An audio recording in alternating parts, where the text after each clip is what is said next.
It's Pikachu! It's actually Palworld aka Pokemon with Guns aka the future defendant in a lawsuit against Nintendo, and let me tell you, I couldn't be having a better time playing it. You see, I'm a League of Legends player, which means I'm angry and or sexually frustrated, but I'm also a YouTuber, which means I'm greedy, so when I see everyone and their fat Aunt Betty playing the same game, I really only have one option, and that's to hop in myself to give my own account for what went down on Epstein Island. And when it came time to pick a difficulty, I had the options of an easy experience where I would never lose my progress, to a slightly more punishing system with harder mobs, all the way to an utter waste of time. Upon death, all items and pals are dropped on the spot. I chose the third because I'm a gamer, so what's the worst that could happen?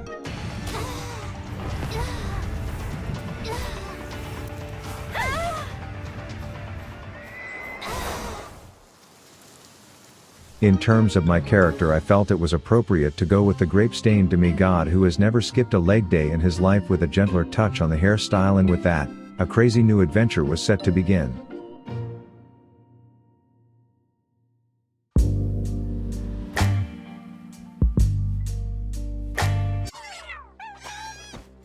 After waking up from one of my wetter recent dreams, I immediately ran into my first leg day skipper, but I wasn't in the mood to listen to her sob story about how some copyright evading Pokemon ate her buddies, and I didn't come to Epstein's Island to make friends.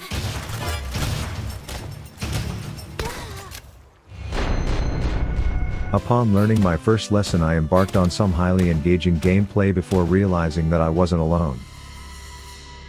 A wild Jigglypuff appeared and I knew just what I had to do.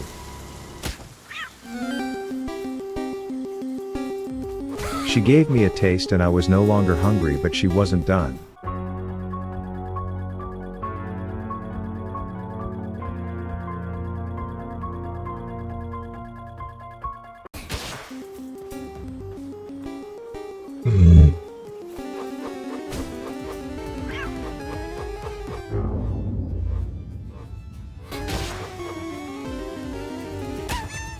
Luckily, it wasn't long before my World of Warcraft mod path exploitation gamer knowledge took over, and I had discovered my first flawless plan for a flawless man.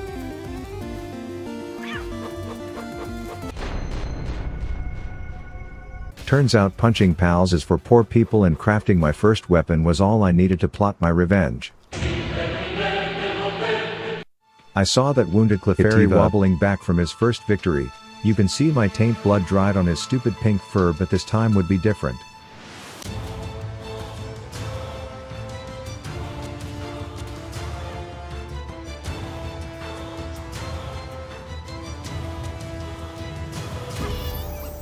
Turns out you are supposed to capture these instead of kill them, and while some pals are clearly not to be messed with, others seem a bit less threatening. My, you're a tall one.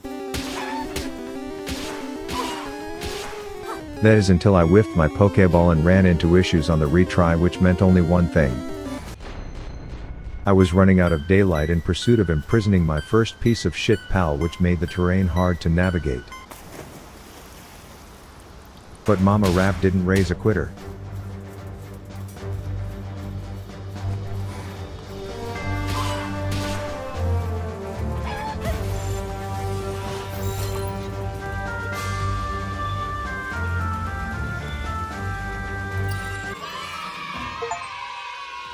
That said, it was like 3 AM. I was freezing my blue dick off, and the only way for me to save myself from succumbing to hypothermia and dying for the first time would be to craft a torch to keep me warm. And while others may build on the discovery of fire to progress civilization, I chose violence. You see, I noticed that these furry fuckboys would sleep at night, and the thought of waking them up with a surprise "you are on fire, bitch" just sounded too good to pass up on. And after my first successful ambush, I had a brilliant idea.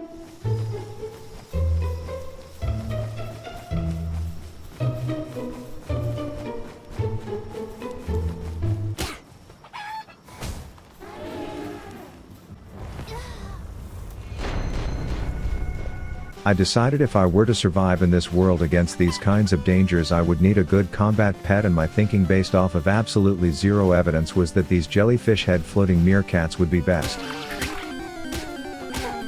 Little did I know they follow the buddy system, and even though I had one burning like an AIDS-ridden crotch, they made quick work of my little pigeon, leaving me all alone. All I could do was dodge the insides of jelly-filled donuts that they were rapid-firing at me, knowing there was only one way this could end.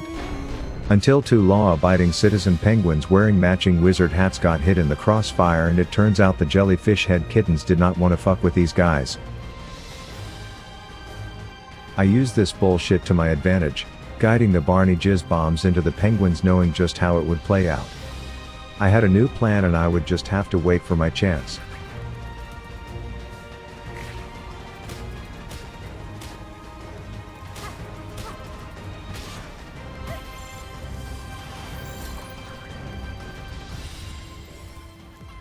Turns out he's an owl, not a penguin, but nevertheless this guy fucks. After a few attempts I learned how to show affection to my new pal before appropriately naming him Albert. Bruh. Alberta.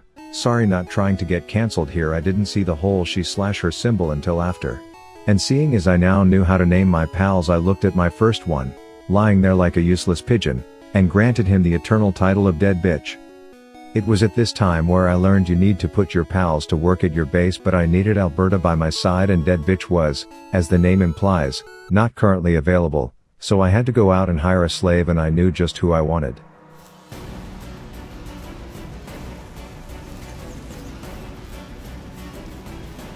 You see, the way you catch one of these Paris Hilton cats is to weaken it just up to the point of kidney failure, and then you make your move.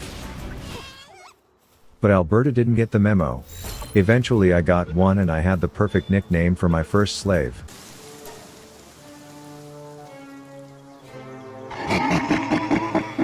I put the shackles on Captiva and the thing got straight to work headbutting a pile of rocks, but you can tell this bitch was born in the weak mental TikTok baby age, as it would apparently get stressed if I didn't give it a luxury bed.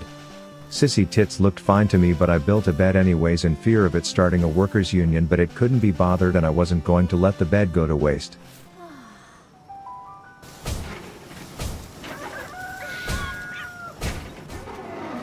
The lack of any consideration from this ball of fuck fluff was just abhorrent, but rude awakenings aside, we had bigger problems to deal with. An intruder onto my personal property, and I would have to set a precedent that I don't take kindly to trespassers. Alberta took one look at me and knew exactly what was about to go down.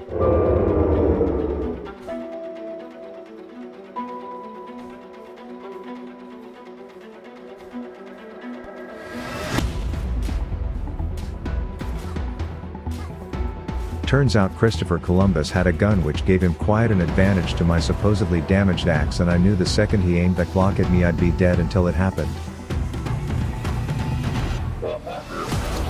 Freaking stressed out Captiva of all things saved the day before going right back to headbutting her boulders.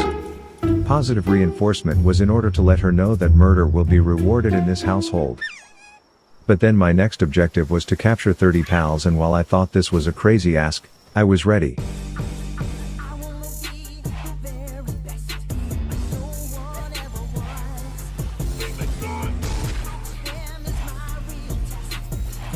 I'm kidding, Nintendo, please don't take this video down, and besides, there was nothing smooth about this process.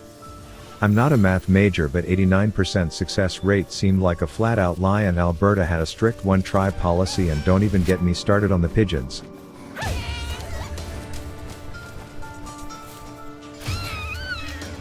When I did manage to get a Pokeball up before they murdered my prospective employee, it rarely went to plan.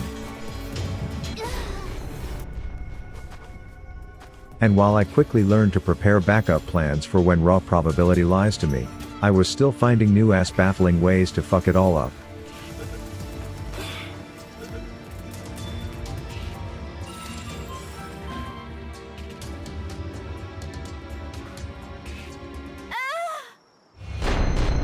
That said, after a short eternity, my little Palworld company had successfully hired its 30th employee, making me more and more similar to the Twitch CEO every day.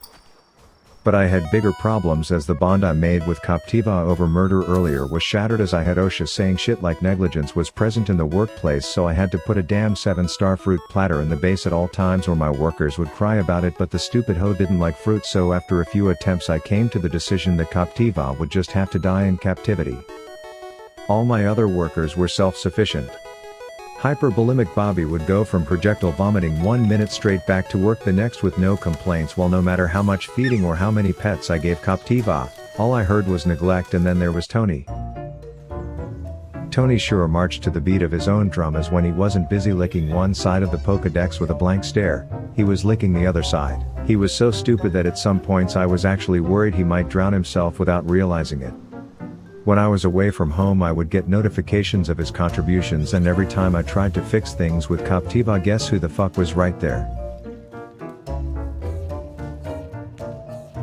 Every morning I'd wake up and there'd be Tony just licking the air, but he was harmless and I had bigger things to worry about. The Syndicate Tower, a deadly foe plaguing the land, and it was apparently up to someone with a wide hip stature to put an end to it. But my biggest fear was about to come true. An e-girl. With a giga-obese Pikachu, and I had a bad feeling about this.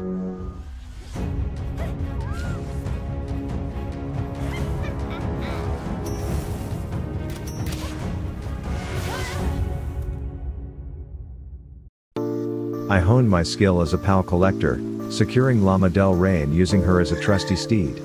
And even though I was getting stronger, every night I would have the same nightmare. I researched how to beat that deadly toastered bathtub, and all the answers said I would need a PAL with the ground type to counter the electricity, and I only had one of those that I could use. Heroes come in all shapes and sizes, sometimes coming out of the shadows as the last person, or sped pile of mud that you would expect to save the day. But with such a deadly mission ahead of us, the future of the world was in the hands of Tony.